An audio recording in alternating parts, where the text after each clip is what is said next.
रामामी तव दास दास म्हणता, माते कशाचे भय. रामा जाईन ज्या स्थळी सुख घना, होईल तेथे जय. रामाया भुवनात्रयी तुझ विना, नाही दुजा तारक. रामा तू सकलार्थ पूर्ण करिशी, तू तात मी बालक.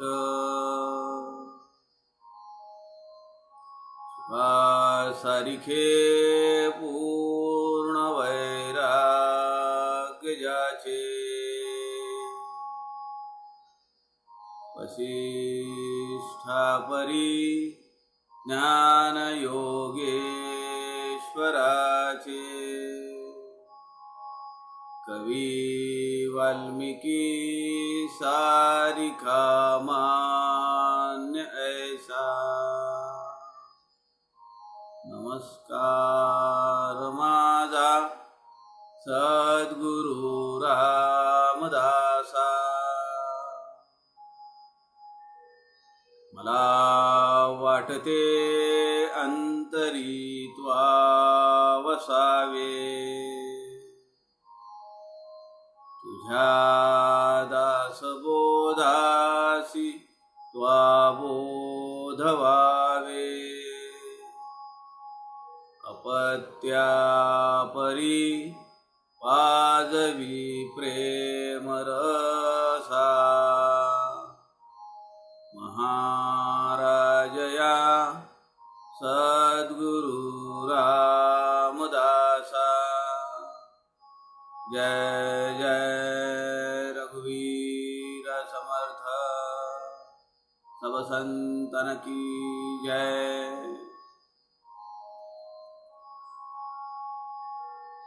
सज्जनांनो नमस्कार.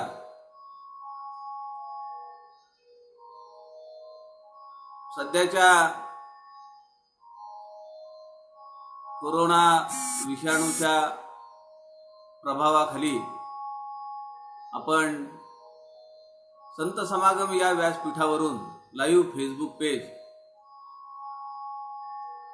समर्थ रामदासांच्या ग्रंथराज दासबोधाचा आपण अभ्यास करतो आहोत. आपण कालपर्यंत दशक 12 आणि समास 10 उत्तम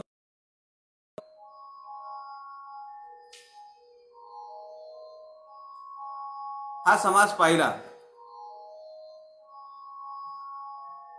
2 समास लागोपाठ यत्न शिकवण आणि उत्तम पुरुष निरूपण हे समास समर्थ रामदासांना ज्ञानी महंत जो आहे तो समाजाच्या उद्धारासाठी किती धडपडतो आहे आणि त्याचं आदर्शवत जीवन कसं असलं पाहिजे याचे अत्यंत सूक्ष्म निरीक्षण,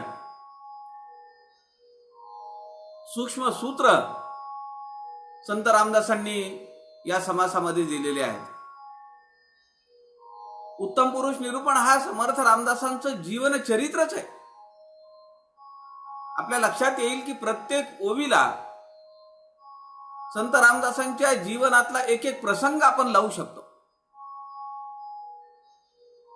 आधी केले मग सांगितले या न्यायाने समर्थांनी अगोदर ते आचरणात आणलं, जगाच्या समोर एक आदर्श उभा केला आणि त्यानंतर मग हे आपल्यासाठी लिहून ठेवलेलं आहे. आज जो समास आपल्याला पाहायचा आहे तो आहे आत्मानात्म विवेक, दशक 13 समास 1. 12-10 उत्तम पुरुष निरूपण मध्ये शेवटी एक ओवी आली, ती आहे मरणाचे स्मरण असावे, हरिभक्तीस सादर व्हावे, मरोन कीर्ती सुरवावे येणे प्रकारे. आत्मतत्व जे आहे ते कायम इथंच राहणार आहे. जे अनात्म आहे, जे जड आहे, जे पंचभौतिक आहे, त्याचा मात्र नाश होईल. देह या शब्दाचीच उत्पत्ती जर आपण पाहिली तर दहनाला योग्य असा देह असा त्याचा अर्थ आहे.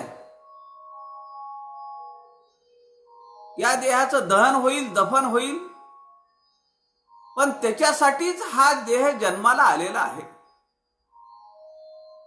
हे आम्हाला श्रुती माऊली सांगते.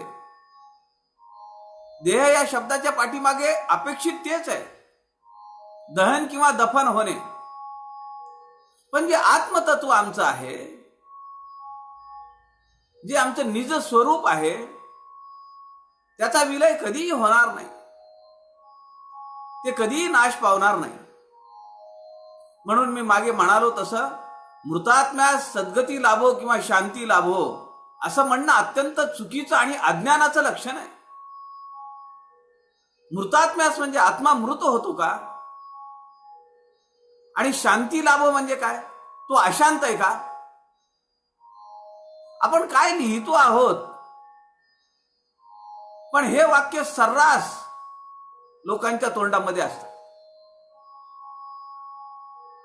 मृतात्म्यास शांती लाभो, एक तर तो मृत नाहीच आहे, ते तत्व आहे. ती काही वस्तू आहे का? समर्थ म्हणतात तसं की वस्तू नाहीये की माते हाती धरून द्यावे, हातामध्ये धरून दाखवा की हे बघ, हे असं आहे आत्मतत्व आणि हेच तुझं खरं स्वरूप आहे, असं दाखवता येईल का? पण हे विवेक आणि जाणून घेता येत, ते कुणी दाखवणार नाही. संत सद्गुरू आम्हाला ते दाखवणार नाहीत किंवा त्याची भेट आम्हाला घालून देणार नाही. हे परब्रह्म आहे आणि हे तू येस, भेटून घ्या, असं नाही होत. ते आम्हाला फक्त रस्ता दाखवतात, या रस्त्याने पुढे चालत जा, तुला ते भेटेल. स्वातंत्र्य युद्धाच्या पूर्वी जेव्हा अत्यंत टोकाची हे चालू होती, परिस्थिती आली होती आणि आता स्वातंत्र्य कुठल्याही घटकेला मिळेल, अशा परिस्थितीमध्ये एका बाहेरच्या पत्रकारांनी लोकमान्य टिळकांना प्रश्न विचारला, आता तुमचं वय झालेलं आहे, तुम्हाला वाटतं का की तुम्हाला या जीवनामध्ये तुमच्या देशाला स्वातंत्र्य मिळेल? तेव्हा लोकमान्य टिळक म्हणाले, मी त्याची पर्वा करत नाही, हा देह आज आहे उद्या नाही, पण मी जो रस्ता धरलेला आहे त्या रस्त्याने या देशाला स्वातंत्र्य नक्की मिळेल. काय आत्मविश्वास आहे. म्हणून स्वातंत्र्यवीर सावरकरही म्हणतात, मी अबाध्य आहे,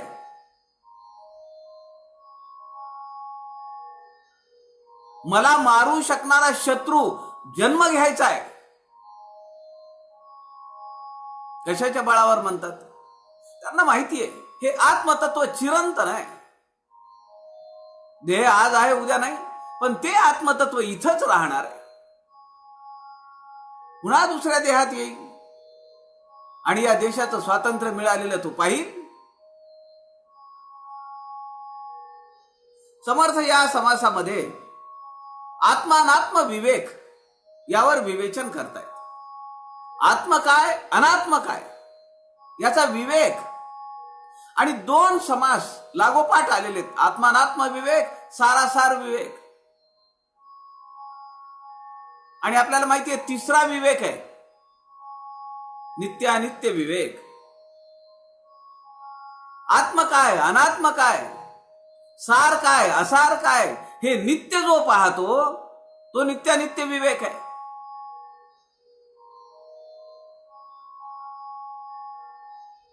समर्थ असं म्हणतात की या ब्रह्मांडामध्ये केवळ एकमेवा द्वितीय परब्रह्म आहे की जे या सृष्टीच्या निर्माणापूर्वी होतं, सृष्टी असताना राहतं आणि सृष्टी प्रलय काळामध्ये संपल्यानंतर विनाश झाल्यानंतर सुद्धा ते परब्रह्म तत्व जसंच्या तसंच राहतं.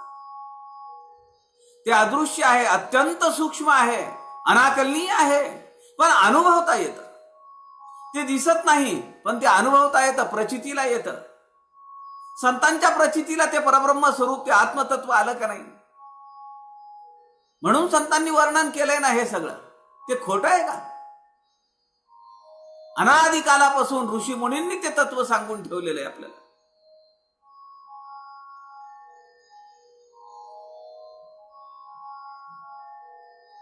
समर्थ पुढे म्हणतात, आत्मा कोण आणि अनात्मा कोण याचा विचार साधकांनी केला पाहिजे.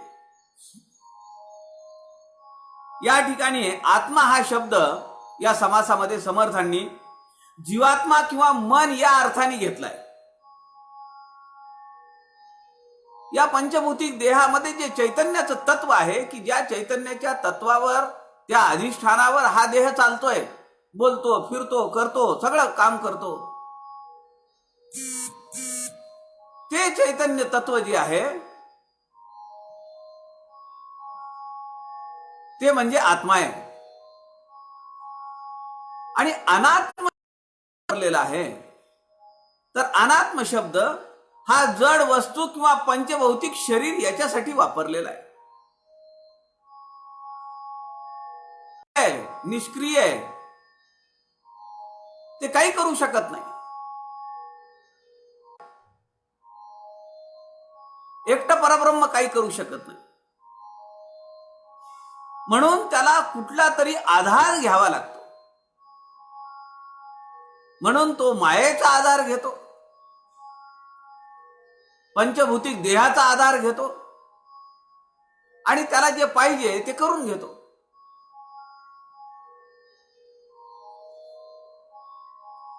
समर्थ म्हणतात, आत्मानात्म विवेक करावा, करून बरा विवरावा, विवरोन सदृढ धरावा, जीवामध्ये श्रीराम. या हा आपल्याला जीव मिळालेला आहे ना, हा देह मिळालेला आहे. आपण हा विचार करून तो आपल्या अंतःकरणामध्ये दृढपणे स्थापित केला पाहिजे. आत्मा कोण अनात्मा कोण त्याचे करावे विवरण, त्याची आता निरूपण सावध ऐका श्रीराम. हे अत्यंत क्लिष्ट विषय. आपण कालपासून कठोपनिषदाचा विचार पाहतो आहोत. विषय गहन आहे, पण आपल्याला सहज सोप्या शब्दांमध्ये उकलून दाखवता येतो. अलकाताई करतायत ना, हे दृष्टांत देतायत. त्यावरून आपल्या लक्षात येतं की जे तत्व उपनिषदांमध्ये सांगितलंय, पुराणांमध्ये सांगितलंय, शास्त्र ग्रंथांमध्ये सांगितलंय, तेच तत्व समर्थ दासबोधामध्ये सांगतायत.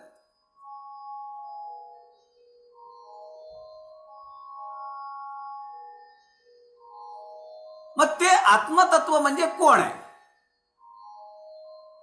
या पंचभौतिक देहामध्ये ते आहे म्हणजे मग एका ठराविक ठिकाणी आहे का?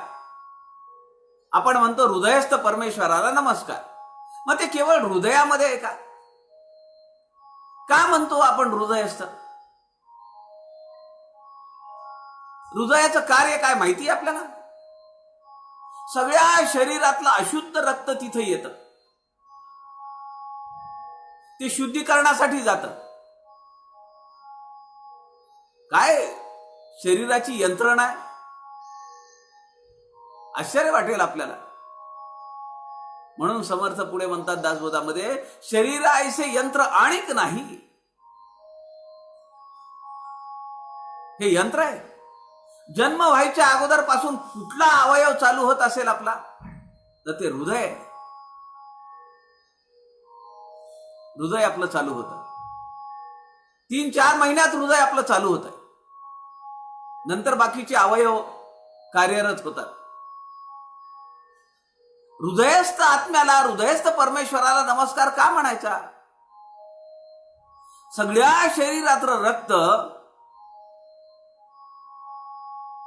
ते तिथे येतं. किती रक्त असतं आपल्या रक्त शरीरामध्ये?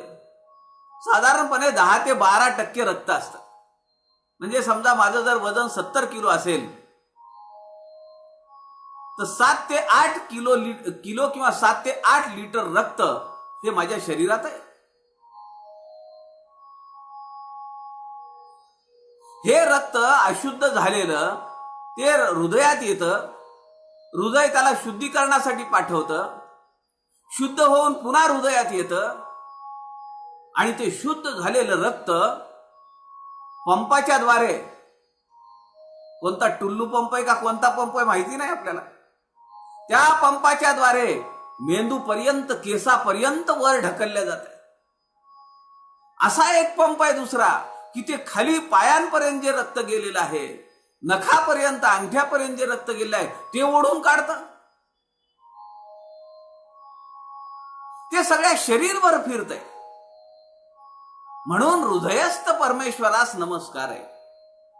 त्याचं कारण हे, कारण हृदयातलं जे रक्त आहे ते सगळ्या शरीरभर फिरतंय. मग आत्मतत्व हे सगळ्या शरीरभर आहे की नाही? शास्त्रकार सांगतात की हे जे चैतन्य आहे, हे जे आत्मतत्व आहे, हे सर्व ब्रह्मांडाला आत बाहेर व्यापून दशांगुळे उरलेलं आहे.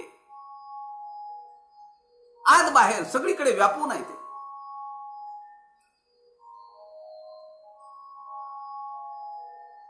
मग तेच डोळ्यामध्ये आहे, तेच कानामध्ये आहे, ते जिभेमध्ये आहे, ते हातामध्ये आहे, ते पायामध्ये आहे. आणि ते त्या त्या अवयवाकडनं आपली कामं करून घेतात. दृष्टीमध्ये पाहतो, श्रवणामध्ये ऐकतो, रसनेमध्ये स्वाद घेतो, प्रत्यक्ष आता श्रीराम, घ्राणामध्ये वास घेतो, सर्वांगी तो स्पर्शतो, वाचेमध्ये बोलवितो, जाणोनी शब्द श्रीराम, सावधान आणि चंचळ, चहूकडे चळवळ, एकलाची चालवी सकळ, इंद्रिये द्वारा श्रीराम. असं सगळं पुढे वर्णन समर्थांनी केले. तो पायामध्ये, हातामध्ये. दृष्टीमध्ये पाहतो. डोळा असणं वेगळं, दृष्टी असणं वेगळं.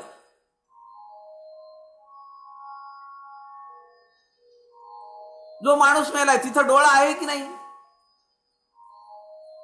पण तोच डोळा काही तासामध्ये जर पटकन काढला आणि जो अंध आहे तिथं बसवला तर तिथं डोळा नाहीये, पण दृष्टी आहे. पाहणार तत्व ते तिथं आहे, भले डोळा नाहीये. मग इथला डोळा काढून तिथं लावला की ते पाहायचं काम करतं.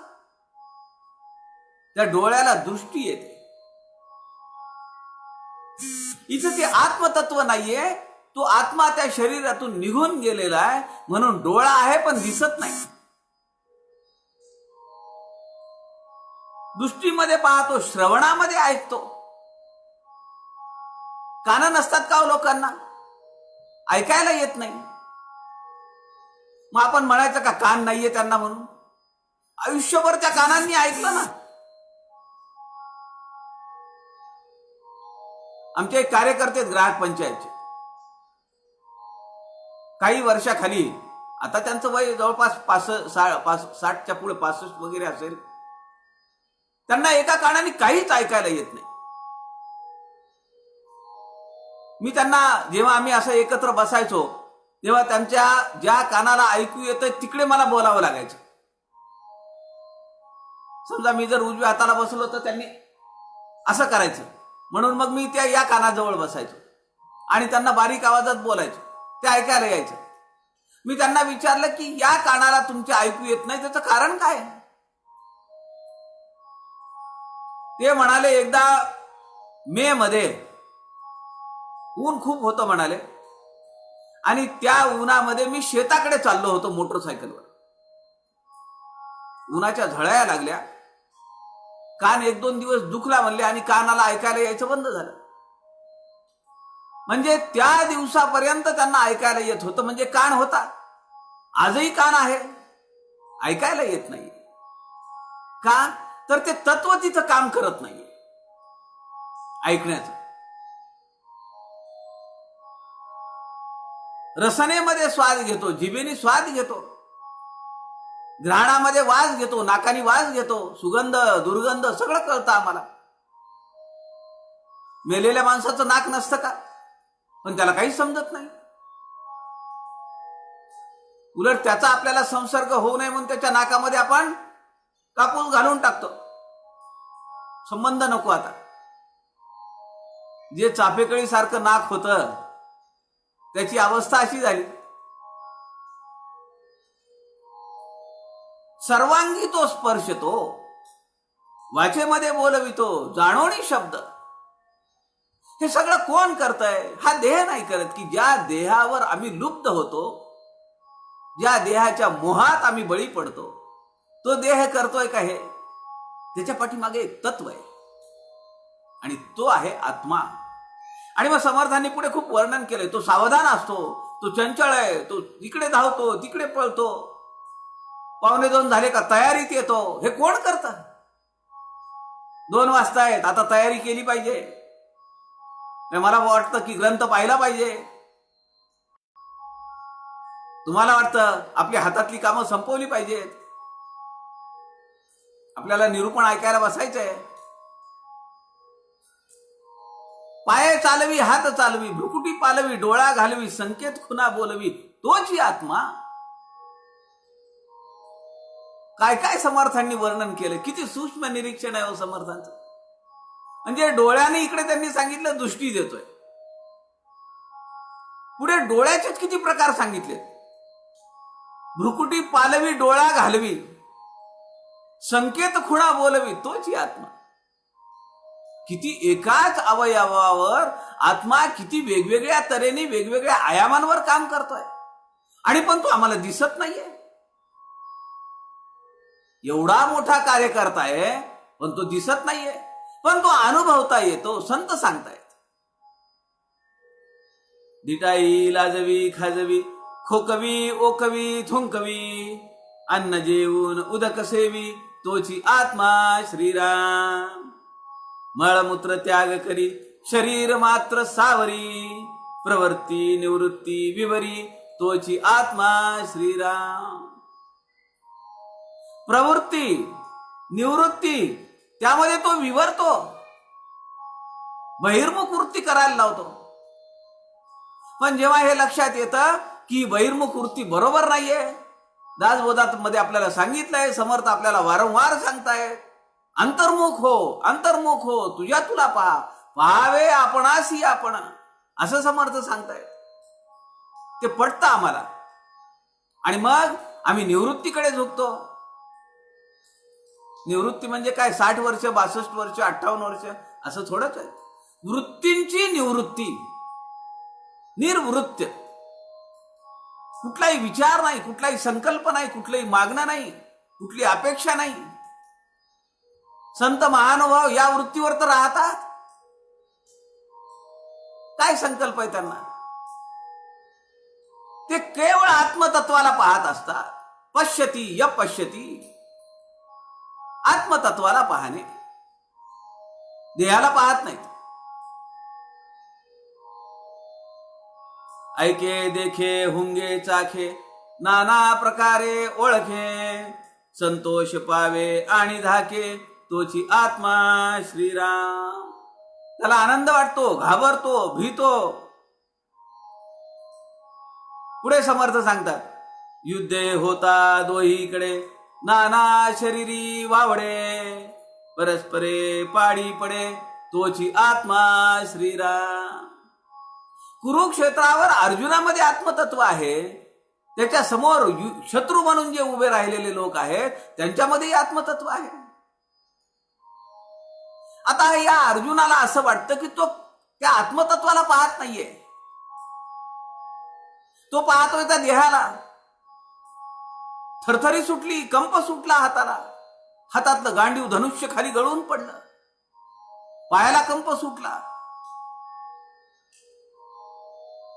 आणि त्याच्या मनामध्ये, त्याच्या अंतःकरणामध्ये अनेक प्रश्न डोंगरासारखे उभे राहिले की मला ज्यांनी शिकवलं त्यांना मी मारू, हे माझे नातेवाईक मी त्यांना मारू, आणि या सगळ्यांना मारून हे मला राज्यपद काय करायचंय. भगवान श्रीकृष्णाने त्याला उपदेश केला, तू ज्यांना मारणार आहे त्यांना ऑलरेडी मी मारलेलं आहे, कारण ते देहात आहे आणि देहाची अंततोगत्वा काय परिस्थिती आहे, दहन किंवा दफन. तू जे पाहतो आहेस ते खरं नाहीये, त्यामुळे तू मारलंस काय ठेवलंस काय काही फरक पडत नाही त्याच्याने. पण तू जर नाही मारलंस तर तुझी अधोगती आहे, कारण तू तुझं विहित कर्म करत नाहीयेस. विहित कर्माला चालना देणारं हे आत्मतत्व आहे. आम्हाला परिस्थिती जज करता आली पाहिजे, माझं विहित कर्म काय आणि त्या त्या काळानुरूप माझं वागणं असलं पाहिजे. मी कर्म केलं पाहिजे. कर्मच्युत होणं, कर्मापासून पलायन करणं हा पुरुषार्थ नाहीये. आणि हे सगळं ऐकल्यानंतर मग अर्जुन म्हणतो, स्थितोस्मी गत संदेह, सगळे संदेह माझे गेलेले आहे. आता तू जे सांगशील ते मी करीन. करिष्ये वचनम तव, तू सांग मी काय करू, तुझा शब्द खाली पडू देणार नाही. कारण आता त्याला देह पातळीवरून आत्मबुद्धीवर श्रीकृष्णाने आणलेलं आहे. मनाचे श्लोक आम्हाला काय करतात, देह बुद्धीवरून आत्मबुद्धीचा प्रवास म्हणजे मनाच्या श्लोकांचा अभ्यास. दासबोधाचा अभ्यास काय शिकवतो आम्हाला, हे शिकायचंय दासबोधाचं. युद्धे होता दोहीकडे, युद्ध उभा राहिलंय, दोन्हीकडे आत्मा आहे, तिकडे पण आहे त्या देहामध्ये पण इकडे पण आहे. नाना शरीरी वावडे, मग जसा तो नातेवाईकांमध्ये आहे, सरदारांमध्ये आहे, काय त्यांच्या सेनापतीमध्ये आहे, तसा तो सैनिकांमध्ये पण आहे. परस्परे पाडी पडे तोची आत्मा श्रीराम. समर्थ आपल्याला जाणीव निरूपणामध्ये म्हणाले का नाही, सर्प डसाया येतो, प्राणी भेवून पळतो. एका शिष्याने विचारला प्रश्न की तुम्ही म्हणताय की जाणीव किंवा अंतःकरण हे सगळीकडे समान आहे, जसं आत्मतत्व हे सगळीकडे समान आहे, समर्थ सांगतायत ना. युद्ध होता दोहीकडे, नाना शरीरी वावडे, वावडे म्हणजे वावरे, तो सगळ्या शरीरांमध्ये व्यापून आहे. जसा तिथं शिष्याने प्रश्न विचारला, जर अंतःकरण एक असेल, जाणीव एक असेल, तर मग एकाने पळायचं आणि एकाने त्याच्या मागे जायचं कशासाठी. तेव्हा समर्थ सांगतात की त्या देहामध्ये तो आहे ना, म्हणून त्या देह परत्वे भेद दिसतायत. भूक लागणं ही जाणीव आहे, मग ती प्राण्याला लागते, माणसाला लागते, सगळ्यांनाच लागते. पण प्राणी कडबा खाईल, गाय कडबा खाईल, माणूस कडबा खाईल का. त्या शरीर भेदाप्रमाणे आहार आहे. भूक लागणे हे आत्मतत्व आहे, त्या आत्म्याच्या अधिष्ठानावर भूक लागते. जसं समर्थ म्हणाले, वाचेमध्ये बोलवितो जाणोनी शब्द, वैखरीतून तो शब्दाच्या माध्यमातून मी बोलतो. पण समजा कुत्रा असेल तर तो भो भो करील. समर्थांनी आपल्याला सांगितलं, सुकरामध्ये कुरकुरितो, गाढवामध्ये गुरगुरितो, तोच आत्मा, ते एकमेव तत्व आहे. भेद वेगवेगळे, जीवात्म्याप्रमाणे शरीराप्रमाणे भेद वेगवेगळे, परंतु खाली जे आहे आत्मत मूळ जे तत्व आहे ते एकमेव आहे.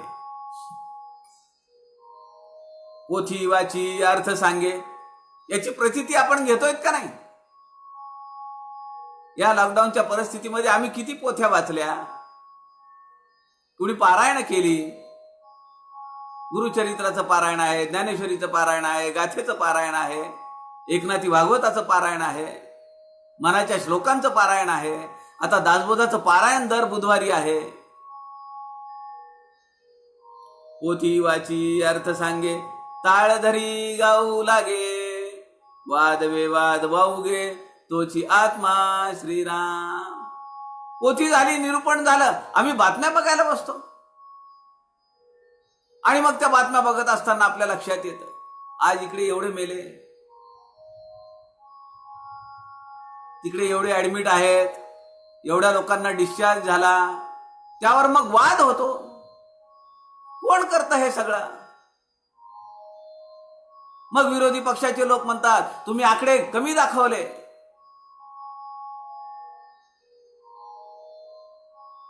कोरोना व्हायरस पॉझिटिव्ह आहे का निगेटिव्ह आहे तुम्ही का सांगणार. जिथं टेस्ट झाली तिथं का नाही डिक्लेअर करत. काय वाद होतात. मला खरं असं वाटतं, कधी कधी ते जे चॅनल्स असतात ना, त्या चॅनल्सवर ही जी चर्चा चालू असते, ही लोक सगळी जर एका हॉलमध्ये बसलेली असती तर अक्षरशः त्यांनी एकमेकांची बखोटं धरली असती, तिथंच गुद्दागुद्दी झाली असती. नशीब आहे की कोण कुणाच्या घरी असतो, कोण कुणाच्या कार्यालयात असतो, सगळे एका व्यासपीठावर नसतात. पण ते काय हमरीतुमरीवर येतात. जीवन मरणाचा प्रश्न आहे असा. काय अभिनिवेशाने बोलतात, दुसऱ्याचं ऐकून घेत नाहीत.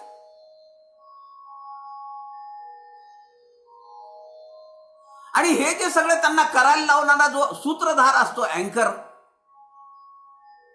सुप्रसन्न जोशी सारखे, ते आत्मतत्व आहेत. आणि या सगळ्यांना कुरकुरायला लावतात, गुरगुरायला लावतात. आपल्या प्रापंचिक किंवा व्यावहारिक जगतामध्ये तो सूत्रधार आहे. तो त्यांना त्या सगळ्या अतिथींना, त्या चॅनलवर ज्यांना बोलावलेलं असतं, त्या सगळ्यांना तो मुद्दे देतो. एखाद्या वेळी ते कौतुक करतात, एखाद्या वेळी हमरीतुमरीवर येतात. जसं आत्मतत्व आहे, गाढवाला वेगळं करायला लावतो, कुत्र्याला भुंकायला लावतो, माणसाला बोलायला लावतो. अनेक प्राण्यांमध्ये तेच तत्व आहे, पण त्याची क्रिया ही वेगवेगळी दिसते आपल्याला. हा भेद आपण सोडला पाहिजे. हे सगळं अनात्म आहे. समर्थ सांगताय हे सगळं अनात्म आहे.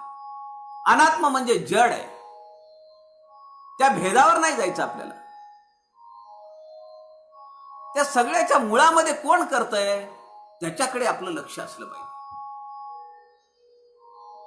पुढे समर्थ म्हणतात, देह अनित्य, आत्मा अनित्य, हाची विवेक नित्यानित्य, अवघे सूक्ष्माचे कृत्य, जाणती ज्ञानी श्रीराम. हे अत्यंत सूक्ष्म पातळीवर जाऊन जाणावं लागतं. आणि कोण जाणू शकतं? जे ज्ञानी आहेत असे लोक हे जाणू शकतात. त्यांच्या लक्षात मात्र हे सगळं येतं. एके वीण एक काय, देह आणि आत्मा एके वीण एक काय, कामानये वाया जाये, म्हणून हा उपाय देह योगे श्रीराम. देहाच्या योगाने आत्मतत्व कार्य करत आहे. नुसता आत्मा, ते सूक्ष्म शरीर जे त्या पार्थिव देहात, त्या शरीरातून बाहेर पडतं, खाली काय राहतं? पार्थिव शव झालं, ते प्रेत झालं. आता लवकर उचला म्हणाले या प्रेताला, शवाला, कारण आता त्यातलं आत्मतत्व नाहीये. आता तो जो सूक्ष्म रूप आहे, सूक्ष्म देह जो आहे, जो डोळ्यांनी दिसत नाही, पण तो वायू स्वरूप आहे. वायू दिसतो का आपल्याला डोळ्याला? पण जेव्हा वायू जोरात येतो तेव्हा मोठमोठे पोल रोवलेले खाली पडतात, झाडं उन्मळून पडतात, पत्रे उडून जातात. महिना झाला, 3 तारखेला निसर्ग चक्रीवादळ आलं, पण आजही तांड्यावर, वाड्यांवर, कोकणामध्ये वीज नाहीये. तालुका लेवलला आलीये, पण गाव पातळीवर किंवा वाडी तांड्यावर वीज नाहीये. ते पोल जे उन्मळून पडले त्या वायूमुळे पडले. वायू असा दिसतो का आपल्याला? पण त्याची प्रचिती येते. तो गंध घेऊन येतो. शेजारी जर पारिजातकाचं झाड असेल, निशिगंधाचा वेल असेल, तिकडनं येणारा वायू आपल्याला प्रसन्न करतो. तो दिसत नाही पण प्रचिती घेता येते की वायूची झुळूक तिकडून आली आहे, त्यांनी गंध आणलाय. समर्थ म्हणतात एके विण एक काय. आत्मा आणि देह ह्या दोघांना एका सूत्रात बांधल्याशिवाय, दोघांचा संयोग झाल्याशिवाय काहीही होऊ शकत नाही. केवळ देहाची सुद्धा आसक्ती योग्य नव्हे, पण आत्म्याबद्दल ती तदाकारता आवश्यक आहे, कारण ते चिरंतन तत्व आहे. ज्या गोष्टी आज आहेत उद्या नाहीत त्याच्यावर आपला जीव बसतो का? तेवढी आकृष्टता निर्माण होते का? सोन्याचा देव केला आणि मातीचा देव केला. आपल्याला माहिती आहे एक ना एक दिवस हा भंगणार आहे, पाण्यामध्ये विरघळणार आहे. पण तेच जर सोन्याची गणपतीची मूर्ती केली आणि देवघरात ठेवली तर तिच्यावर आपलं किती लक्ष आहे?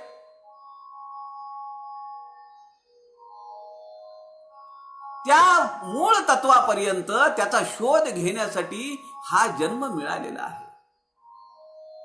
देहात्मयोग जो मिळालेला आहे तो त्यासाठी मिळालेला आहे.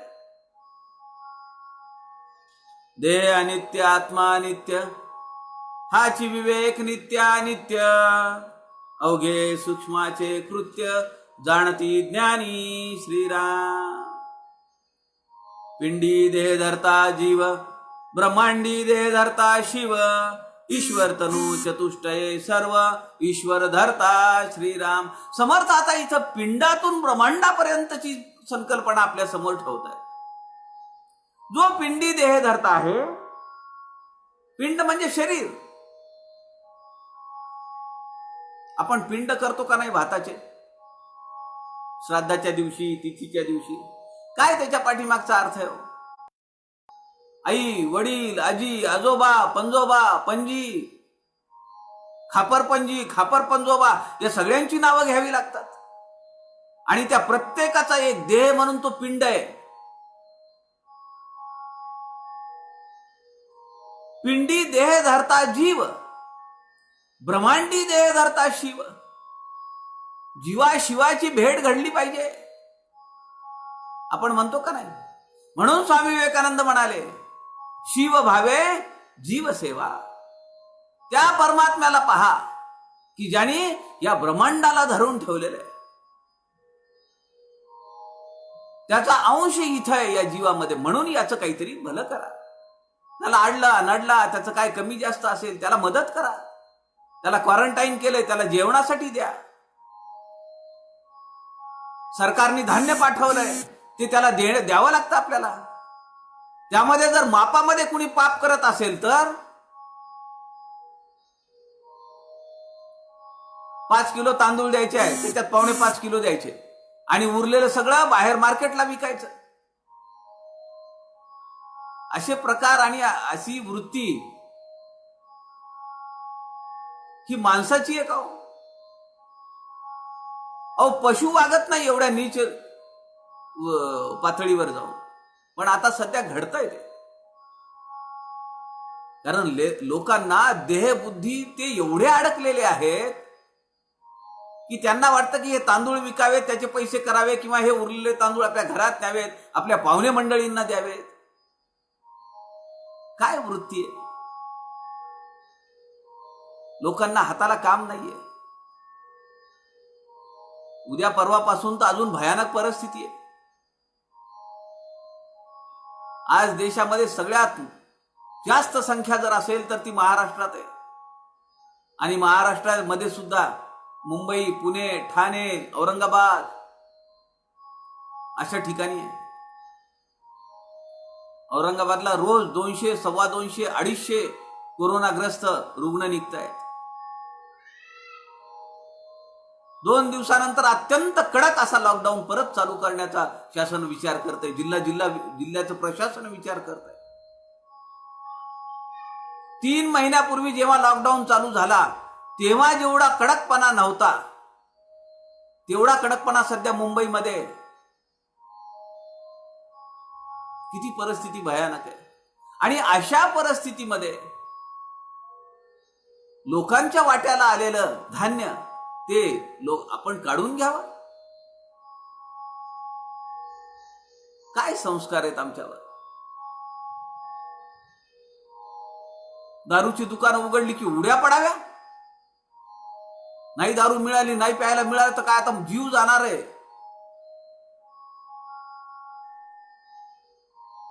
आणि पुन्हा त्यांना निर्णय येतो घरपोच सेवा द्या. काय अनाकलनी आहे माझ्यासारख्याला. लक्षातच येत नाही काय चाललंय. पण प्रकटपणे बोलावं तर त्याचा किती गजब होईल. अवघड आहे. समर्थ म्हणतात पिंडी देह धरता जीव ब्रह्मांडी देह धरता शिव ईश्वर तनु चतुष्टये सर्व ईश्वर धरता श्रीराम. ईश्वर तनु चतुष्टये. ब्रह्मांडाचे 4 देह इथं सांगितलेले आहेत. विराट, हिरण्यगर्भ, अव्याकृत आणि मूळ प्रकृती हे 4 देह आहेत.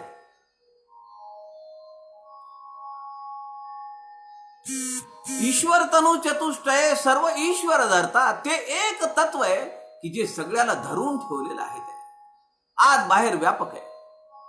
त्रिगुणा परता जो ईश्वरू अर्धनारी नटेश्वरू सकळ सृष्टीचा विस्तारू तेथून झाला श्रीराम. या सगळ्या सृष्टीचा विस्तार त्या परब्रह्मापासून झालेला आहे. त्या आत्म्यापासून झालेला आहे. त्रिगुणा परता जो ईश्वर, त्रिगुण त्याच्या पलीकडे जो ईश्वर आहे. आपल्याला माहिती की परब्रह्म एकोहम बहुश्याम. एकट्याला राहून कंटाळा आला त्याला असं वाटलं की मी एकटा आहे, मला करमत नाहीये, मग मला खेळण्यासाठी काही पाहिजे ना, गप्पा मारायला मला 4 लोक पाहिजेत. कुणाच्या ती घरी जायला पाहिजे, नाही तर कुणीतरी माझ्या घरी यायला पाहिजे. परवा गुरुपौर्णिमेच्या दिवशी आमच्याकडे माडेकर काकू आल्या, ज्यांनी या शहरामध्ये मागची 15-20 वर्ष दोघाही नवरा बायकोंनी 2 तप काम केलंय समर्थांच्या दासबोध प्रचार प्रसाराचं. त्या म्हणाल्या 3-3.5 महिने घरामध्ये मी कोंडून आहे. बोलावून आलं की मी चान्सच घेतला. लोक वैतागलेत ना एकटेपणाला. एकोहम बहुश्याम. जसं आम्हाला कंटाळा येतो एकटं राहून 4 भिंतीमध्ये, तसं परब्रह्माला पण वाटलं. आणि त्याला नुसतं वाटलं आणि लगेच निरभ्र आकाशामध्ये वायूची झुळूक यावी तशी त्याची एक शक्ती त्याच्या जवळ आली. ती माया आहे की ज्या मायेमध्ये त्रिगुण सुप्त अवस्थेत होते. ते त्रिगुण पोटरा मोकळा केला, असं समर्थांचा एक शब्द आहे. फार सुरेख गोड शब्द आहे. पोटरा मोकळा केला. ते कणीस आहे आणि त्या कणसानी त्याचं जे आवरण आलेलं आहे ते आवरण असं मोकळं केलं आणि आतले दाणे सगळे बाहेर दिसले. त्याला म्हणायचं पोटरा मोकळा केला. आणि ते दाणे किती असंख्य आहेत. ते कशावरून निघाले? एका दाण्यातून. तुकाराम महाराज म्हणतात एका बीजा केला नाश आणि नाश करून घेतला, स्वतःला गाडून घेतलं आणि त्यांनी सृष्टी असंख्य निर्माण केले. किती कंस लागतात तो एका धाटाला. आणि खाली किती दाणे लागले ते कणीस ते धाट येण्यासाठी. एकच. एका बीजा केला नाश मग सोसले वैभव. आणि मग त्यांनी तो सोहळा पाहिला. माझ्यापासून असंख्य झालेले आहेत. त्रिगुणापरता जो ईश्वर, त्या त्रिगुणांच्या पलीकडे जो ईश्वर आहे त्याला पाहणे. अर्धनारी नटेश्वर, तो अर्धनारी नटेश्वर आहे. पुरुष आणि प्रकृती, शिव आणि शक्ती, श्री आणि सौ, त्याचंच रूप आहे ना हे. आम्ही अगोदर सौ लिहितो कारण ती शक्ती आहे. त्या शक्तीच्या अधिष्ठानावर श्री उड्या मारत असतो. हे खरंय का नाही? याचा अनुभव आम्ही आमच्या प्रापंचिक जीवनामध्ये घेतो ना.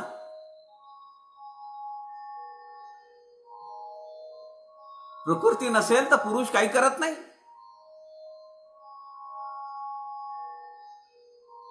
सकळ सृष्टीचा विस्तार तेथून झाला. बर्वे विचारून पाही, स्त्री पुरुष तेथे नाही. चंचल रूप येते काही, प्रत्ययासी श्रीराम. आता हे स्त्री पुरुष इथे आहे, पण परब्रह्म आणि माया तिथं स्त्री पुरुष आहे का?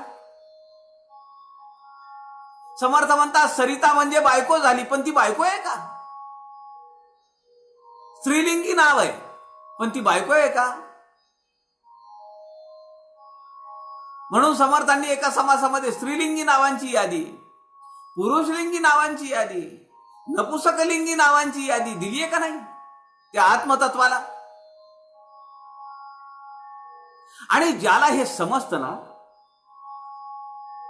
की आत्मतत्व केवळ या देहामध्ये आहे, हा पुरुष नाही, ही स्त्री नाही, हा मुस्लिम नाही, हा ब्राह्मण नाही, हा आर्यवैश्य नाही, हा कुंभार नाही, हा ख्रिश्चन नाही.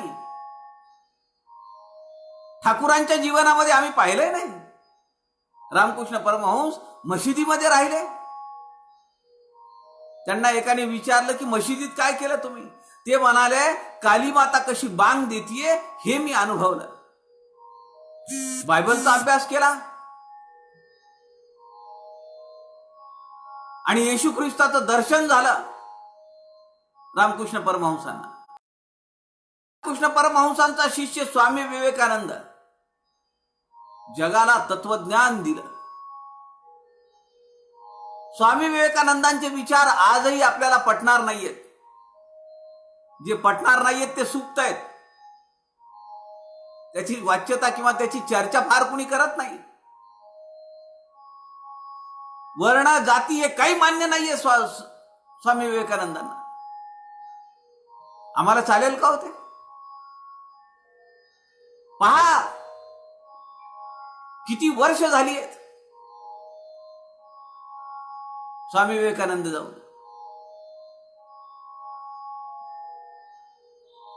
सार्धशती आम्ही नुकती साजरी केली.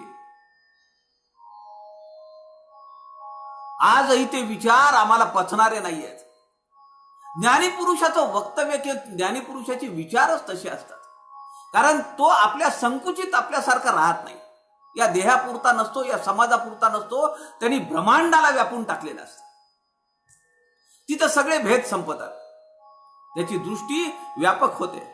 कृण्वन्तो विश्वमार्यम, अवघे विश्वची माझे घर. एक संस्कृत सुभाषित आहे, अयम निज परो वेत्ती गणना लघुचेतसाम,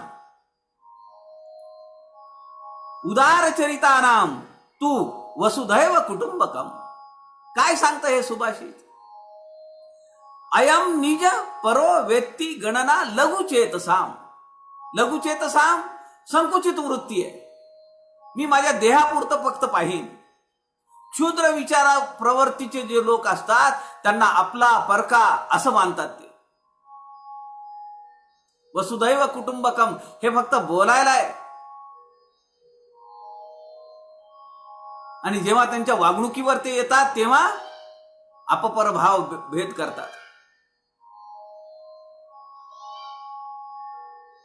या सुभाषिताचा दुसरा चरण आहे, उदार चरितानाम तू वसुधैव कुटुंबकम.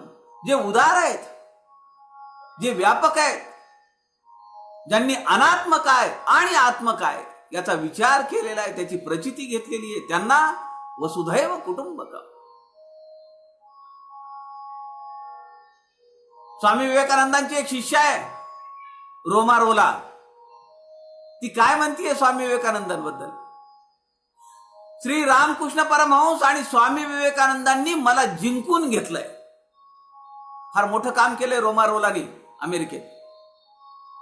ती म्हणतीये मला जिंकून घेतलंय यांच्या विचारांनी आणि यांच्या विलक्षण शक्तीने. या दोघांच्या विलक्षण शक्तीने, विचारांनी अद्भुत विश्वात्म्याचा, समन्वयाचा साक्षात्कार त्यांनी मला करवलाय. काय सांगतेय ती?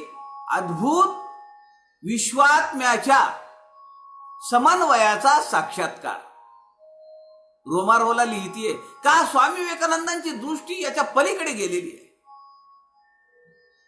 त्या काळामध्ये स्वामी विवेकानंदांनी लाख लाख रुपयांची चॅरिटी केलेली आहे युरोपमध्ये. तिथल्या संस्थांना त्यांना जे धन मिळालं, त्यांना जी देणग्या मिळाल्या, त्या त्यांनी तिथं वाटून टाकल्या. त्यांना वाटलं का तो निधी इकडे पाठवावा भारतामध्ये.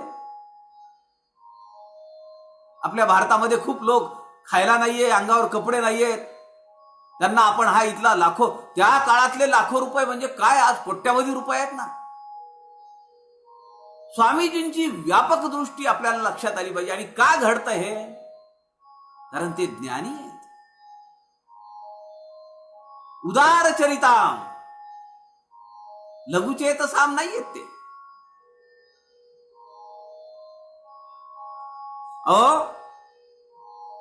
19 फेब्रुवारी 1896 ला लिहिलेलं एक पत्र आहे स्वामी विवेकानंदांच्या शिष्याने. ते पत्र वाचून तर मी म्हणजे थक्कच व्हायला झालं मला. म्हणजे स्वामी विवेकानंदांची जी व्यापकता आहे, त्या व्यापकतेबद्दल त्यांनी जे लिहिलंय त्या पत्रामध्ये, 19 फेब्रुवारी 1896 ला स्वामी विवेकानंदांबद्दल पत्र लिहिलंय त्या अमेरिकन शिष्याने. त्यांनी भारतातल्या आपल्या गुरुबंधूला लिहिलंय. काय लिहित आहे ते? भारताने स्वामीजींवरचा मालकी हक्क ताबडतोब प्रस्थापित करावयास हवा. स्वामी विवेकानंद भारताचे, हे भारताने अधिकृतपणे जाहीर करावं. आता स्वामी विवेकानंदांचं मूळ कुठलं? भारतातच. पण काय, का करावं असं वाटलं? का त्यांना वाटलं तसं? त्याचं कारण आहे, कारण ते शिष्य पुढे लिहित आहेत, अमेरिकेच्या राष्ट्रीय विश्वकोशाच्या स्वामी विवेकानंदांना असा संत महानुभाव अमेरिकेचा आहे असं म्हणायला तयार झालेले आहेत. ते क्लुप्त्या योजना लावताय की स्वामी विवेकानंदांना याच्या पुढे भारतात जाऊ द्यायचं नाही, अमेरिकेत डांबून ठेवायचं, त्यांना इथंच आश्रम मठ स्थापन करू द्यायचे. एका थोर संतानाची जन्मभूमी म्हणून घेण्याचा, भारत भूमीचा ते अधिकार हिरावून घेण्याच्या मागे लागलेले आहेत. काय विचार आहेत स्वामी विवेकानंदांचे! त्यांना संकुचित वृत्ती नाहीये. अनात्म काय, आत्म काय त्यांनी ओळखलेलं आहे. असा जो ज्ञानी पुरुष आहे, समर्थ म्हणतात की तो तयार झाला पाहिजे, तो महंत असला पाहिजे आणि त्यांनी समाजाच्या उद्धारासाठी कार्यरत झालं पाहिजे. आत्मानात्म विवेक नाम समास, 13वा दशक, पहिला समास इथं संपतो. 13वा दशकातला लगेच दुसरा जो समास आहे तो सारासार निरूपणाचा आहे. सारासार निरूपण, सार काय आहे आणि असार काय आहे, या समासाचा अभ्यास करत असताना माझ्या समोर मला एक प्रसंग लक्षात आला. प्रसंग काय हो? दासबोध सखोल अभ्यास उपक्रमाचे आमचे माजी संचालक आणि आमचे मार्गदर्शक, 91 वर्ष पूर्ण केलेले तीर्थरूप तात्यासाहेब गाडगीळ, वसंत श्रीकृष्ण गाडगीळ, 25 तारखेला 90 वर्ष पूर्ण झाली. 91वा वाढदिवस साजरा झाला त्यांचा. आता 10-12 दिवसाखाली त्यांच्या पत्नी लीला काकू गाडगिळांनी एक प्रसंग सांगितला होता. प्रसंग मोठा गोड आहे. अक्का वेलणकर ज्यांनी दासबोध सखोल अभ्यास हा उपक्रम 1984 ला गडावर चालू केला आणि 1986 ला त्यांनी दासबोध सखोल अभ्यास हा उपक्रम परमपूजनीय मारुती बुवांच्या आग्रहाखातर शिवथर घळीत नेला आणि त्याला नाव दिलं दासबोध सखोल अभ्यास साधना सप्ताह. आजही या दासचे जे अभ्यासार्थी आहेत ते म्हणतात मी शिबिराला नाही आलो. काल एका अभ्यासार्थी सोबत माझी चर्चा चालू होती. काल संध्याकाळचा प्रसंग आहे. किती आमूलाग्र बदल व्हायला पाहिजे दासनी, तो होत नाहीये. म्हणजे काय झालं, ही पोपटपंची झाली. मी दास पूर्ण केला. त्या मला म्हणाल्या की माझे 192 पेपर सोडवून तयार आहे. मी म्हणलं कशाचे पेपर? त्या म्हणल्या सखोल दासबोधाचे पेपर. मी त्यांना विचारलं का हो, सखोल दासबोधाचे 192 पेपर तुमचे सोडवून तयार झालेत, मग उथळ दासबोधाचे किती पेपर सोडवले? त्यांना धक्काच बसला. हे कोण बोलतायत? दासबोध सखोल अभ्यासचे संचालक असं बोलतायत, उथळ दासबोध. मी त्यांना म्हणालो तुम्ही सखोल दासबोध म्हणला म्हणून मला वाटलं की उथळ दासबोध कुठे. 200 स्वाध्याय आम्ही सोडवले, 200 समासांचा अभ्यास केला, ग्रंथराज दासबोधाचा अभ्यास केला, पण आम्हाला सखोल दासबोध आहे का दासबोध सखोल आहे हेच माहिती नाहीये. किती दुर्दैव आहे ना. आम्ही पेपर सोडवले का स्वाध्याय सोडवले का समास सोडवले?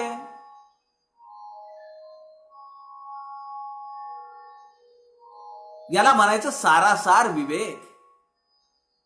हा सारासार निरूपण जो समास आहे ना, मला तुम्हाला सांगायचा होता तो प्रसंग लीला काकू गाडगिळांनी आम्हाला सांगितला होता एकदा. तो प्रसंग असा आहे की या पूजनीय अक्का स्वामी वेलणकर नागपूरला भागवताच्या निमित्ताने लीला काकूंच्या घरी गेल्या. त्या अनेक वेळा दर 2-4 महिन्याला लीला काकूंच्या घरी जायच्या. विदर्भामध्ये अक्का स्वामी वेलणकरांचा खूप संचार झाला. विदर्भातल्या काही गावांमध्ये देवघरामध्ये अक्का स्वामी वेलणकरांचे फोटो आहेत. 42 भागवतकार अक्का स्वामी वेलणकरांनी तयार केले आपल्या हयातीत. आणि या सगळ्या भागवतकार कशा आहेत? अत्यंत निस्पृह आहेत. भागवत झाल्यानंतर जी काही देणगी येईल ती सगळी परमार्थ मार्गासाठी वापरायची. आमची प्रतिज्ञा ऐसी काही न मागावे शिष्याशी, आपणा मागे जगदीशाशी भजत जावे. चालता बोलता दासबोध म्हणजे अक्का वेलणकर आहेत. 1998 ला गेल्या, त्या नांदेडलाच गेल्या आणि सांगून गेल्या माझं भागवत चालू असताना जर मी गेले तर भागवत कथा थांबवायची नाही. काय अधिकार आहे? आणि झालं तसंच. धनत्रयोदशी दिवशी अक्का वेलणकरांनी नांदेडला देह ठेवला. भागवताचा 4था दिवस होता. पण अक्कांनी सांगितलंय भागवत बंद नाही ठेवायचं. लीला काकू गाडगिळांनी पुढे 3 दिवस भागवत कथा सांगितली. यथा राजा तथा प्रजा, जसे सद्गुरू तसे शिष्य.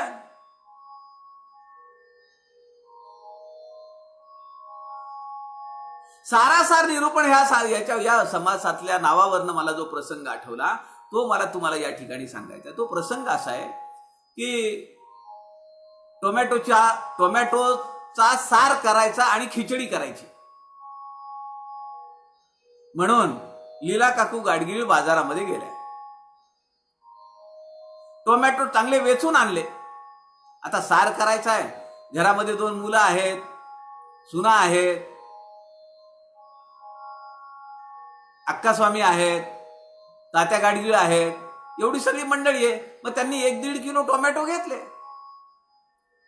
खिचडी आणि टोमॅटोचा सार करायचा आहे म्हणून बाजारामध्ये लीला काकू गेल्या आणि त्यांनी छान छान सगळे टोमॅटो आणले. बघून घरी आल्यानंतर त्यांच्या असं लक्षात आलं की या टोमॅटोमध्ये 2-3 टोमॅटो खराब आहेत. आणि ते मोजत असताना त्या दुकानदारांनी, विक्रेत्यांनी ते 2-3 टोमॅटो त्याच्यामध्ये टाकले. ते यांच्या घरी लक्षात आलं. लीला काकू चिडचिड करत होत्या. किती बघितलं मी, निवडून घेतले, त्याला सांगितलं मी खराब लावू नका, तरी पण त्यांनी असं केलं. 2-3 टोमॅटो खराब घातले. खराब झाले ते टोमॅटो, हे नाही वापरता येणार साराला. सगळं हे 2-3 मिनिटं 5 मिनिटं पूजनीय अक्का वेलणकरांनी ऐकलं आणि त्यांचं जे वाक्य आहे ना ते आपण आपल्या अंतःकरणात कोरून ठेवलं पाहिजे. अक्का वेलणकर लीला काकूंना म्हणाल्या, अगं दासबोधाचा अभ्यास करतीयस ना, हे चालणारच. या सृष्टीमध्ये सार आसार आहे आणि ते बेमालूमपणे मिसळलेलं आहे. हे समर्थांनी शिकवलं नाही का? सारासार निरूपण समास वाच. एका वाक्यामध्ये जीवनाचं सगळं इंगित अक्कांनी लीला काकूंच्या समोर उभा केलं. संत हे असे असतात. सहज बोलणे हितोपदेश. ते सहज बोलून जातात, पण आम्हाला आमच्या जीवनाचं वर्म आणि मर्म लक्षात येत आहे. लीला काकू गाडगिळांनी सांगितलं, समासाचं नावही सारासार निरूपण. टोमॅटोचा सार करायचा आहे. कशी योजना आहे बघा, काय योगायोग आहे. टोमॅटो खराब आले म्हणून त्या लीला काकूंना वाईट वाटतंय आणि हे सगळं त्यांचं उद्विग्न अवस्था पाहून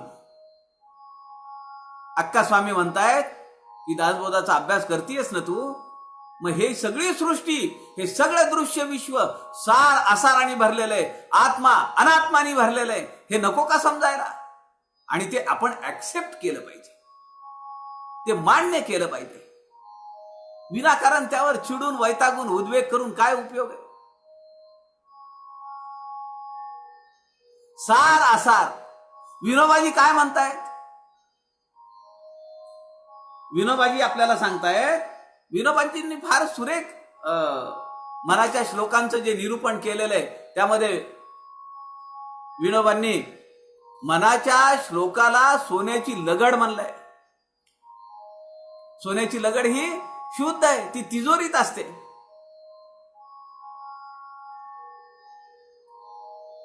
पूजनीय विनोबा असं म्हणतात, समर्थ रामदासांनी लिहून तर खूप ठेवले आहे. समर्थ रामदासांनी तर लिहून खूप ठेवले आहे. त्या सगळ्यांचा सार म्हणजे विवेकाच्या बळावर असाराचा त्याग करायचा आणि सार घ्यायचं, हा सारासार निरूपणाचा विचार आहे. विवेकाच्या बळावर असाराचा त्याग करायचा आणि सार उचलायचं, हे सारासार निरूपण.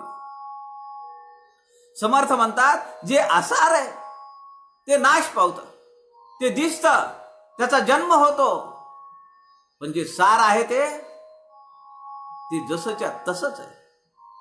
ते दिसत नाही पण त्याचा अनुभव घेता येतो. ऐका सारासार विचार, उभारले जगडंबर, त्यात कोण सार कोण असार, विवेके ओळखावा श्रीराम. पूजनीय विनोबाजींचं जीवन हे असंच आहे. ते जर राजकारणात किंवा राजकारणात नाही म्हणू आपण, परंतु देशाच्या स्वातंत्र्याच्या या अग्निकुंडात जर ते उतरले नसते तर ते हिमालयात एक साधू म्हणूनच राहिले असते.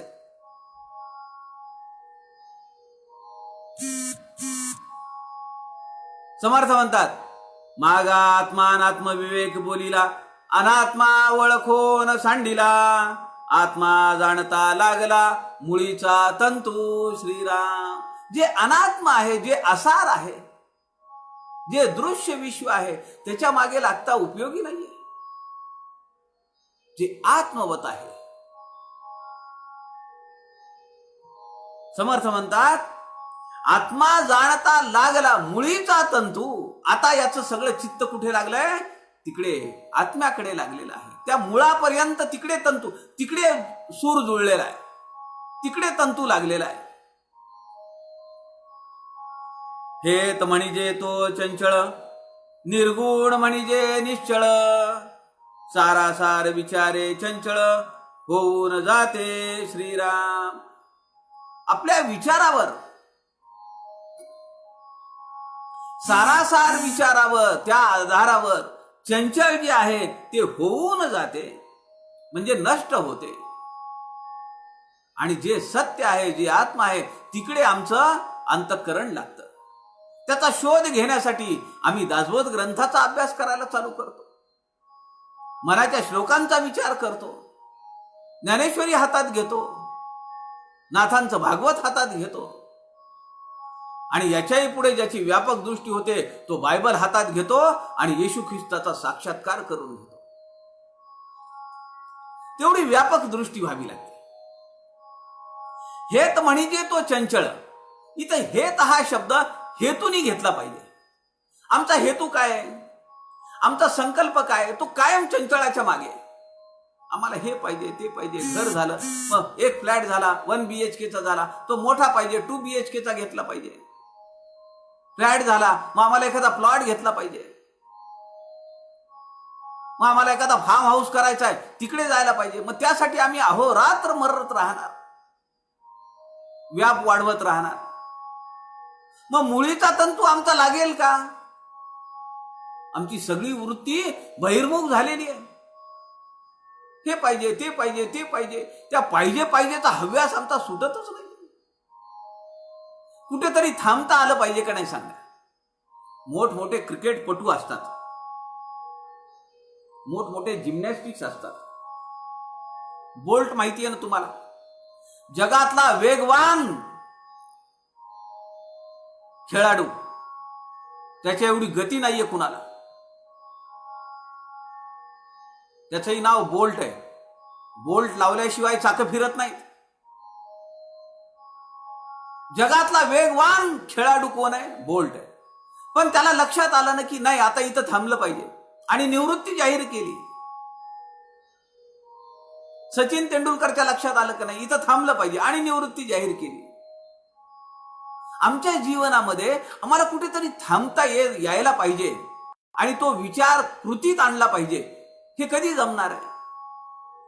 किती दिवस आम्ही एक एक एक एक एक एक वर्तुळ आमच्या भोवती वाढवणार, आणि जे नाशिवंत आहे त्याच्याच मागे आम्ही लागणार. समर्थ म्हणतात, चळे म्हणोनी ते चंचळ, न चळे म्हणोनी निश्चळ, निश्चळी उडे चंचळ, निश्चयेसी श्रीराम. दृढतापूर्वक सांगतायत समर्थ. निश्चयेसी, सांगो अंगणीचे नव्हे, प्रचितीचे बोल आहेत हे सगळे. चळे म्हणोनी ते चंचळ, जे नाशिवंत आहे. आज जे आहे ते उद्या नाहीये. आज 2-4 केस पांढरे दिसत आहेत, 2 वर्षानंतर सगळे जंगल पांढरं, टक्कल पडायला लागेल. ते चळे, चळतंय, हलतंय, नाशिवंत आहे, त्याचा ऱ्हास होतोय, क्षणाक्षणाला त्याच्यामध्ये बदल घडताय. चळे म्हणोनी ते चंचळ, अचल नाहीये. आज जसं आहे तसंच 10 वर्षांनी दिसेल का? नाही दिसत. आपण पाहतो का नाही, काही लोकांना बऱ्याच वर्षानंतर गाठभेट होते, जे सिनियर लोक आहेत ते, आणि पाहिल्याबरोबर आपल्या लक्षातच येत नाही, अरे काय एवढे तुम्ही, कसा होता तुम्ही दिसायला? मग ते सांगतात, अहो नाही मी आता काय डॉक्टर जगन्नाथ दीक्षित अडॉप्ट केलंय, नाही अजून कुणाला अडॉप्ट केलंय, नाही मग आता डायबिटीज झाला, मग खाण्यावर निर्बंध आले, पाहता येत नाहीये म्हणून चष्मा लागलाय, 2-4 दात पडले म्हणून ते बसवलेले आहेत रूट कॅनाल करून, त्याला लोक हजारो रुपये घालतात. मला अजूनही ती थेरपी पटत नाही. काय त्याच्या पाठीमागचं गमक काही माहिती नाही. 4-4, 8-8 दिवस जावं लागतं म्हणे त्या डॉक्टरांकडे. का तर ते म्हणतात, मी एकाशी संवाद केला, मी म्हटलं काय होतं एवढं तुम्ही त्या दाताचे किती दिवस झाले? आपल्या दासबोध अभ्यास व्यासपीठाचे एक सदस्य आहेत, किती महिने ट्रीटमेंट दातांची? 4-5 महिने ट्रीटमेंट, दर 4 दिवसाला दातांच्या डॉक्टरकडे, दर 4 दिवसाला दातांच्या डॉक्टरकडे. मी म्हणलं काय चाललंय तुमचं? ते म्हणले नाही हो, 2 दात पडली होती, त्याला रूट ते बसवून घेतले दात आणि 4 दाडांचं रूट कॅनॉल चालू आहे. म्हणलं म्हणजे काय? ते म्हणाले अहो रूट कॅनॉल तुम्हाला माहित नाही, इंग्रजी समजत नाही, कॅनॉल करायचा आणि रूट पर्यंत जायचा. म्हणलं हे समजलं, पण नक्की काय? त्यांनी सांगितलं ड्रिल करतात म्हणले, दाढेच्या खालीपर्यंत जातात. म्हणलं मग दुखत असेल, थंड पाणी लागतं तर दातांना. दात हा शरीरातला, या देहातला सगळ्यात कठीण पदार्थ आहे दात, पण त्याला झिंझिण्या येतात थंड पाणी पिलं, आंबट खाल्लं की, आणि त्याच्या मुळाला जायचंय म्हणजे तो मग अजून जास्तच त्रास. ते म्हणाले हो फार अवघड आहे ते, अशी कळ लागते म्हणाले. मी म्हणलं म्हणजे काय करतात ते म्हणाले ड्रिल करतात, मुळापर्यंत जातात, ती सगळी घाण बाहेर काढतात. अरे बापरे, दाताच्या मुळाशी घाण आहे? मग मला समर्थांचं देह निरूपण आठवलं, देह दुर्लभ निरूपण, सगुण परीक्षा आठवली. जंतू म्हणती माझे घर, किडे म्हणती माझे घर, उवा म्हणती माझे घर, स्वापद म्हणती माझे घर. श्रीराम, हा देह म्हणजे किड्यांचं, त्या मळीचं, घाणीचं साम्राज्य आहे, घर आहे, एवढ्या खाली ते जातं. अहो मला फार प्रश्न पडतो कधी कधी, म्हणजे 8 दिवस जर आपण घराला गेलो, आता 3 महिने आम्ही घरात नव्हतो, तर आम्हाला 2 दिवस पुरले नाहीत ते साफसफाई करायला. म्हणजे दार खिडक्या बंद आहेत, सगळं पॅक आहे, तरी पण घरामध्ये धूळ आहे. आता आमची दारं किती उघडी आहेत, त्याला काही बंद करण्याची सिस्टीम आहे का? खिडक्या लावता येतात, पॅक आहेत खिडक्या, दाराच्या, घराच्या दारं पॅक आहेत. पण या देहाची जी दारं उघड आहेत, नवद्वारं उघडी आहेत, त्याला कधी आम्ही बंद केलंय का? त्यातून किती धूळ आत जात असेल, किती घाण आत जात असेल. विचार केला तर आपल्याच अंगाला हात लावा वाटणार नाही. एवढा काय म्हणतो किळस वाटेल या देहाची. असू द्या, पुढे समर्थ म्हणतात, ज्ञान आणि उपासना दोन्ही एकची पाहना, उपासने करिता जना जगोद्धार श्रीराम. मी तुम्हाला मागे आपण बऱ्याच वेळा यावर चर्चा केली आहे. कर्म, उपासना, ज्ञान आणि मोक्ष ही 4 सूत्र आहेत समर्थांच्या वाङ्मयामध्ये, सगळीकडे दिसतात. ज्ञान आणि उपासना दोन्ही एकची पाहना. काय अर्थ आहे ह्याचा? माझी जी उपासना आहे तेच माझं ज्ञान आहे, जी माझी साधना आहे तेच माझं साध्य आहे.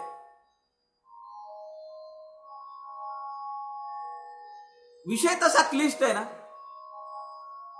पण समर्थ दासबोधामध्ये म्हणतात, माझी उपासना विश्व पाळीती झाली. उपासना कोण आहे? राम आहे, त्याने विश्वाचं सगळं पालन केलेलं आहे. ज्ञान आणि उपासना, साध्य आणि साधना एकच आहे. हे एक साधनेच्या एका टप्प्यावर आपल्या लक्षात येतं. ज्ञान आणि उपासना हे जरी द्वैत वाटत असलं पण ते तत्वतः एकच आहे. कारण कुणाची साधना करतोय, कुणाची उपासना करतोय? ज्याची उपासना करायची आहे तो आणि उपासना एकच आहेत ना. जेव्हा आम्ही साधना करायला बसतो, आमच्या अंतःकरणात ती उपास्य देवता समोर येते. संध्याकाळी करुणाष्टक म्हणायची आहे. समर्थांची छबी समोर आहे. घडीमध्ये म्हणा समर्थांची समाधी आहे सज्जनगडावर. त्या समाधीच्या समोर करुणाष्टक संध्याकाळची उपासना म्हणायची आहे. आता ती उपासना आणि समर्थ वेगळे आहेत का? नाही. शिवथर घडीमध्ये जा तुम्ही, गोंदवल्याला जा, समाधीच्या समोर बसून प्रवचन वाचा.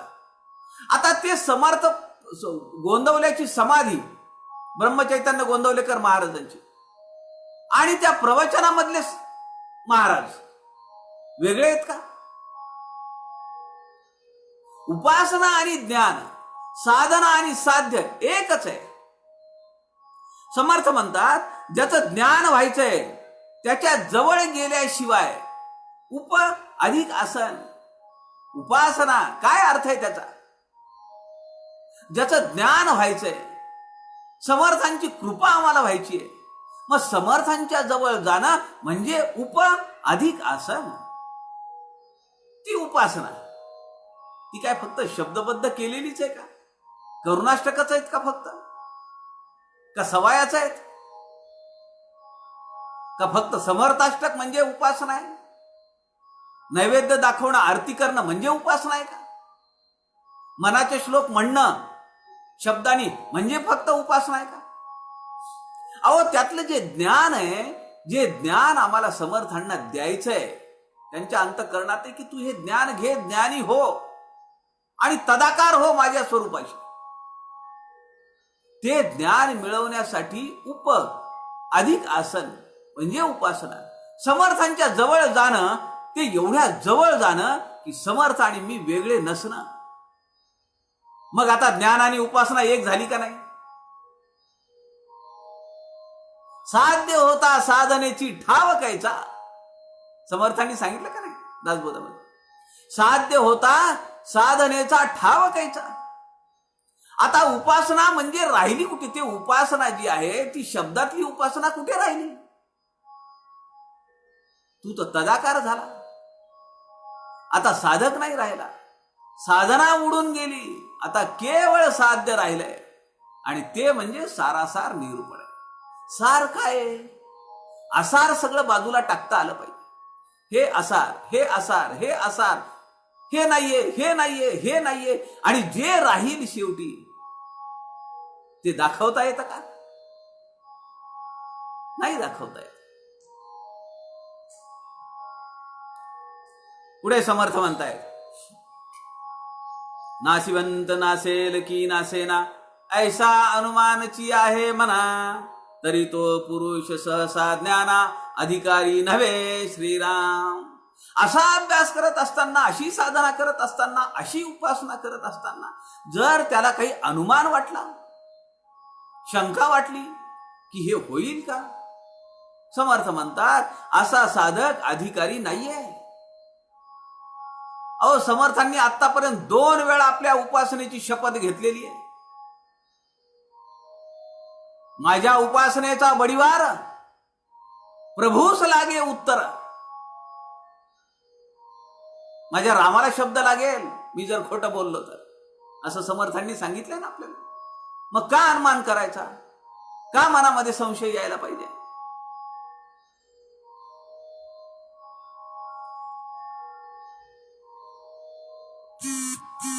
समर्थ पुढे म्हणतात की दोन्ही एकरूपच आहेत. मीपणाची विस्मृती, कर्मयोग आणि ज्ञानयोग. ज्ञानयोग हे सांख्य तत्व आहे. कर्मयोगामध्ये मी कर्म करतोय ही धारणा आहे. कुणासाठी कर्म करतोय ही त्रिपुटी आहे. ज्याच्यासाठी करायचं तो, जे कर्म करायचंय ते कर्म, आणि करणारा कोण आहे तो, ही त्रिपुटी आहे. ही त्रिपुटी गेली पाहिजे. सांख्य योग म्हणून एक वचन आहे. काय वचन आहे? यत् सांख्ये प्राप्यते स्थानम तयो गैपी गम्यते एकम सांख्यंच योगंच यः पश्यति स पश्यति. जो ज्ञानी माणूस आहे तो सांख्य योगाचं फळ आणि कर्मयोगाचं फळ हे एकच आहे. कोणतं? तर ते ज्ञान आहे. त्याच्या मनामध्ये कुठलाही दोलायमान स्थिती, द्वंद्वात्मक स्थिती नाहीये. सांख्य योगाद्वारे जे तत्व प्राप्त केले जाते तेच तत्व कर्मयोगी प्राप्त करू शकतो किंवा कर्मयोग्याला सुद्धा प्राप्त करता येतं. म्हणून आमच्याकडे हे 4 रस्ते आहेत ना. परमतत्व आम्हाला शोधायचं असेल, त्याची जर आम्हाला तदाकारता घ्यायची असेल, कर्मयोग, ज्ञानयोग, हे सगळे हे रस्तेच आहेत ना. या दोन्ही योगांचं फळाच्या रूपाने एकच तत्व आहे, ते म्हणजे ज्ञानाची प्राप्ती. आणि असा ज्ञानी समदृष्टीनं पाहतो असं समर्थ या ठिकाणी सांगतात. साधक असोन ब्रह्म उरले तेथे वृत्तीशून्य झाले सारासार विचारिले येणे प्रकारे श्रीराम.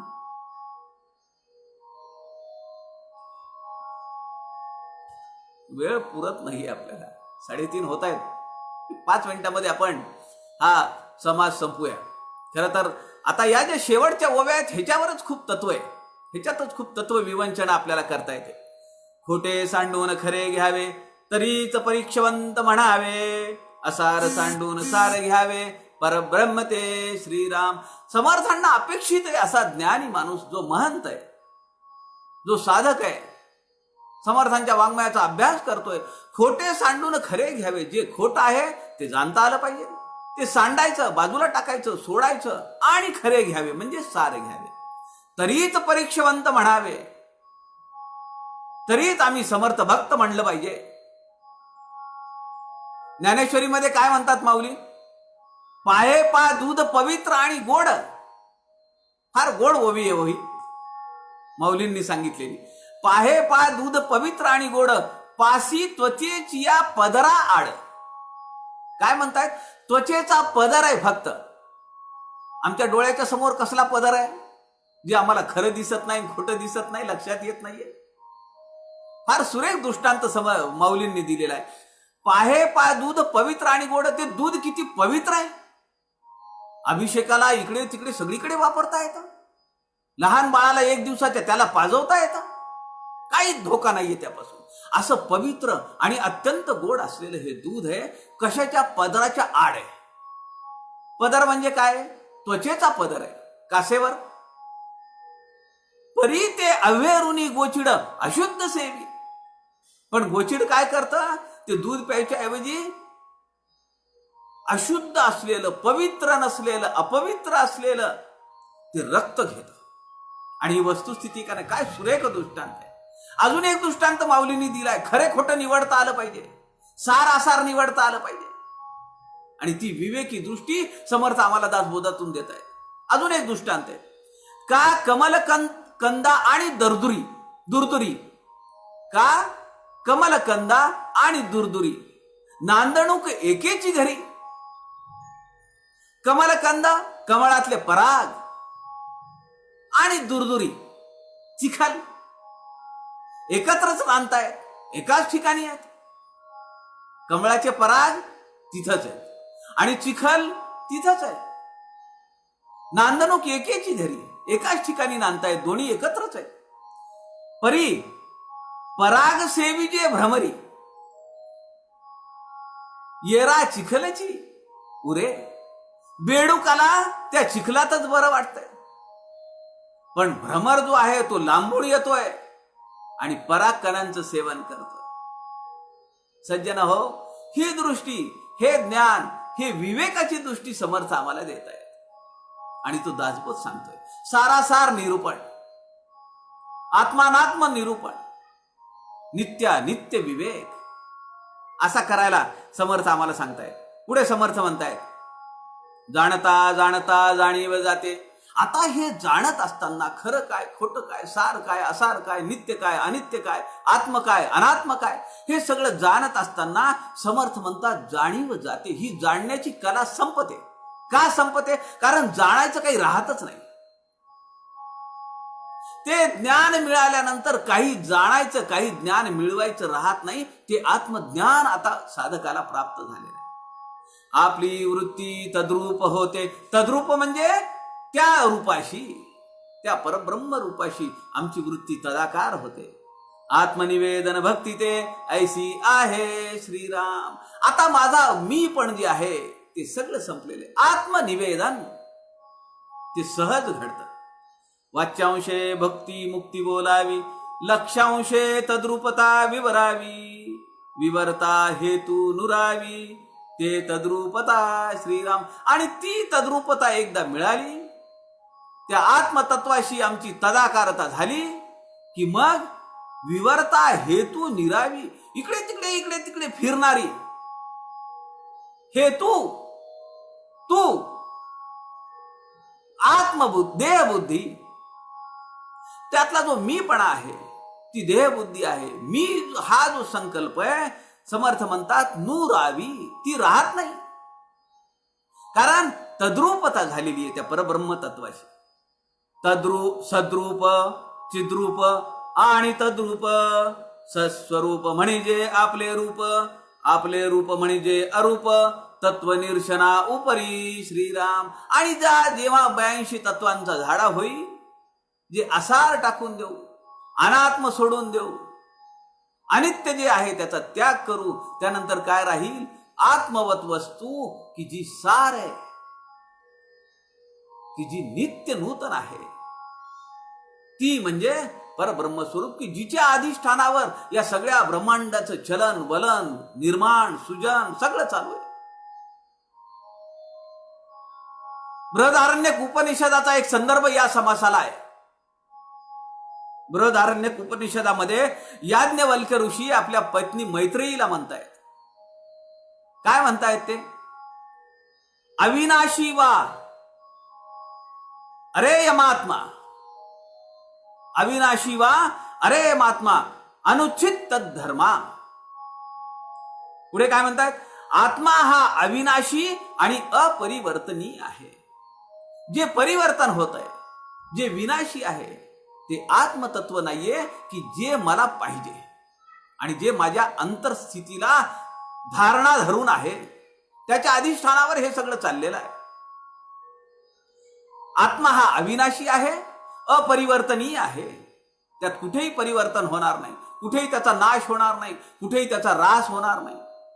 गीतेमध्ये सुद्धा हा संदर्भ आलेला आहे. भगवंत म्हणतात, 2ऱ्या अध्यायातला 17वा श्लोक आहे, अविनाशी तू तद्विद्धी येण सर्वमिदं ततम विनाशम अव्ययस्यास्य न कश्चित कर्तुमर्हति. काय अर्थ आहे त्याचा? सर्व विश्व ज्यानं व्यापलेलं आहे तो अविनाशी आहे, त्याचा नाश करण्याची शक्ती कुणामध्येही नाही. आणि म्हणून अर्जुना, तू युद्धाला उभा राहा. तुझ्यातलं जे आत्मतत्व आहे, त्यांच्यातलं जे आत्मतत्व आहे, त्याचा नाश कधीही होणार नाही. जो नाश होईल तो देहाचा होईल. आणि जे नाशिवंत आहे त्याच्या पाठीमागं तू काय लागलास? आमचं मानवी जीवन असंच आहे. सारखं आम्हाला युद्धाचा प्रसंग आहे. जगद्गुरु तुकाराम महाराज सांगतायत, घडी घडी आम्हाला युद्धाचा प्रसंग आहे. त्या युद्धामध्ये आम्हाला तत्व, आत्मतत्व शोधता आलं पाहिजे. सार असार याची जाणीव करता आली पाहिजे, याची परीक्षा करता आली पाहिजे. आणि ही परीक्षा करण्यासाठी समर्थांच्या दासबोधा अभ्यास केला पाहिजे. हा अभ्यास करण्यासाठी उद्या दुपारी 2 वाजता आपण पुनश्च भेटूया. आपल्या हृदयस्थ आत्मतत्वाला, परब्रह्म तत्वाला मी नमस्कार करतो. झालेली सेवा समर्थांच्या चरणी अर्पण करतो. जय जय रघुवीर समर्थ.